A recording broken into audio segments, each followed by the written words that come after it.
La ley de Ampère. Para poder hablar sobre la ley de Ampère, nosotros primero debemos conocer qué es la circulación magnética. Si tenemos en cuenta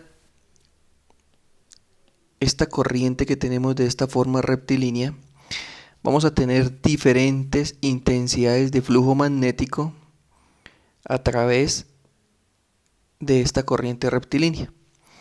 Eso que tenemos ahí en L1, L2, L3 y L4 son las circulaciones que tenemos a través de esta corriente rectilínea. Si nosotros decimos que la corriente nos distribuye una circulación, entonces podemos definir que la circulación es igual a la integral cerrada de línea de la intensidad de flujo magnético por el diferencial de longitud.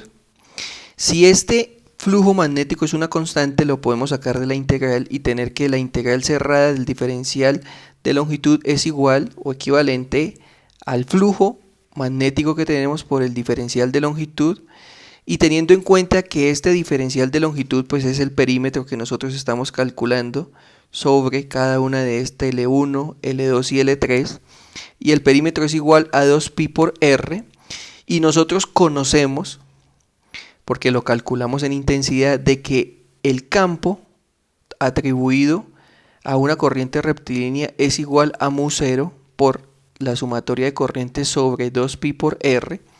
Entonces al reemplazar L podemos entonces simplificar la parte de abajo y tendríamos entonces que esta circulación magnética es igual también a mu0 por I. Esta es la expresión que nosotros tenemos.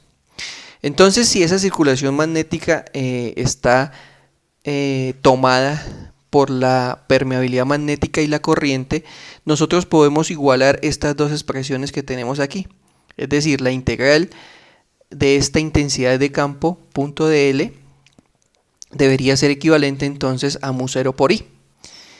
Y al hacer esa igualdad, entonces nosotros podemos definir esta expresión matemática que tenemos acá, que es lo que denominamos la ley de Ampère.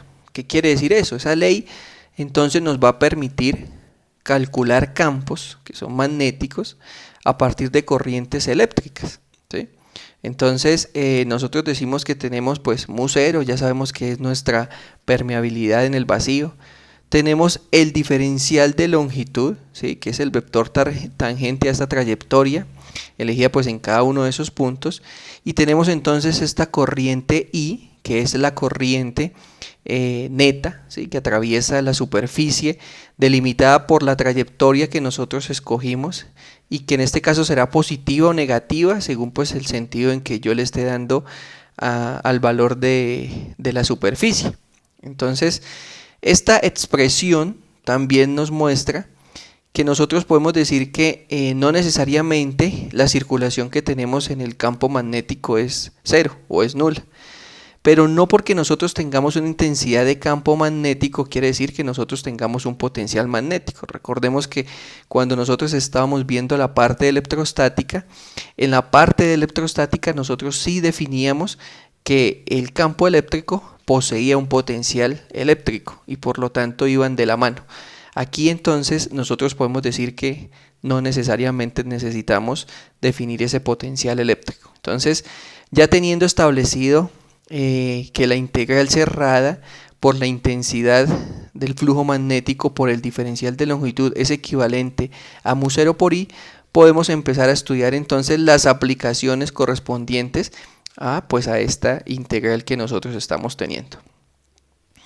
El primer ejemplo que vamos a hacer es calcular el campo magnético de un alambre recto y largo, ¿sí? Entonces, cuando iniciamos el curso de magnetismo, nosotros dijimos que podíamos calcular esa corriente rectilínea que pasa a través de este sistema teniendo en cuenta un punto, ¿sí? Y esa distribución utilizábamos la integral de Ampère-Maxwell para poder entonces realizarla, ¿sí? Entonces aquí en este momento nosotros solo vamos a utilizar esta expresión, que es como si fuese la expresión de Gauss cuando estábamos viendo campo eléctrico. Entonces, ¿qué decimos? El campo que atraviesa este alambre entonces es constante, por eso sale de la integral. Tenemos entonces la integral cerrada del diferencial de superficie, que es equivalente a mu0 por i. Teniendo la integral del diferencial, entonces vamos a tener la superficie y esto es equivalente a mu0 por i. La superficie, pues ya sabemos que la superficie que vamos a utilizar aquí es el perímetro completo que tenemos sobre nuestra trayectoria y por lo tanto pues vamos a obtener lo que pues nosotros ya conocíamos de antemano al utilizar entonces esta ley. Recuerden entonces que este campo es un campo que es constante. ¿De qué va a depender? De esta distancia entonces que tenemos y de pues la corriente que en este caso la estamos considerando positiva. Vamos a ver entonces otra aplicación. Dice que cuál es el mayor campo magnético que puede producirse en el radio medio del toroide R con longitud total de 202 metros de alambre, R igual a 15 centímetros y el diámetro de sección D igual a 1.60 centímetros. Entonces, lo que primero tenemos que tener en cuenta es que es un toroide. Entonces, un toroide es una formación, podemos tener este alambre que es recto y lo que vamos a hacer es que lo vamos a doblar y pues nos va a quedar entonces de esta forma, ¿sí? Se utiliza mucho para generar campos magnéticos o flujos magnéticos que sean constantes.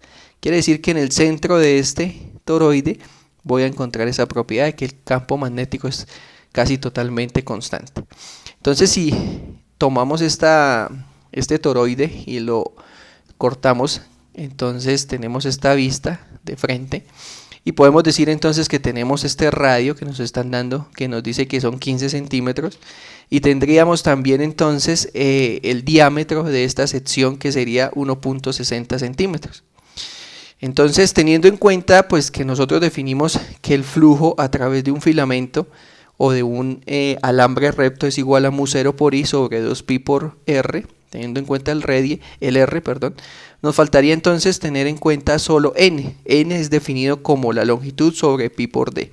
Esto es entonces el segmento que tenemos del toroide, ¿sí? Entonces, este n lo vamos a reemplazar aquí en el flujo magnético y nos va a dar entonces que la sección transversal del toroide va a ser, esto todo va a ser n. Entonces va a ser L sobre pi por d. Si multiplicamos nos va a quedar mu0 por la corriente por la longitud sobre 2pi al cuadrado r por d. Aquí de multiplicar pi por pi, entonces me sale este pi al cuadrado.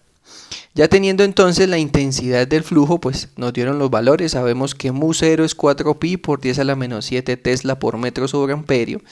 Tendríamos entonces la longitud que nos dieron, que sería 202 metros, que nos la dice el ejercicio, 2.40 amperios. Tendríamos entonces 2pi al cuadrado. Tendríamos 15 por 10 a la menos 2, que en este caso sería R, que serían 15 centímetros, y lo que hicimos fue pasarlos a metros, ¿sí?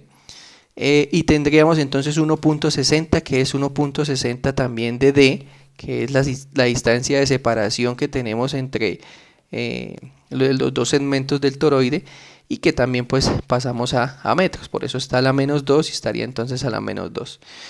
Con esto tendríamos entonces una intensidad de flujo magnético de 1.29 por 10 a la menos 2 Tesla, ¿sí? Garantizamos, pues tenemos 0,0128, podemos aproximar y tener entonces 1,29, aproximando entonces esta intensidad. Lo podemos dejar de esta forma o lo podemos dejar de notación científica. Entonces, lo que cabe resaltar es que estamos teniendo en cuenta que quedamos en Tesla, ¿no? Recordando que pues este es nuestro sistema.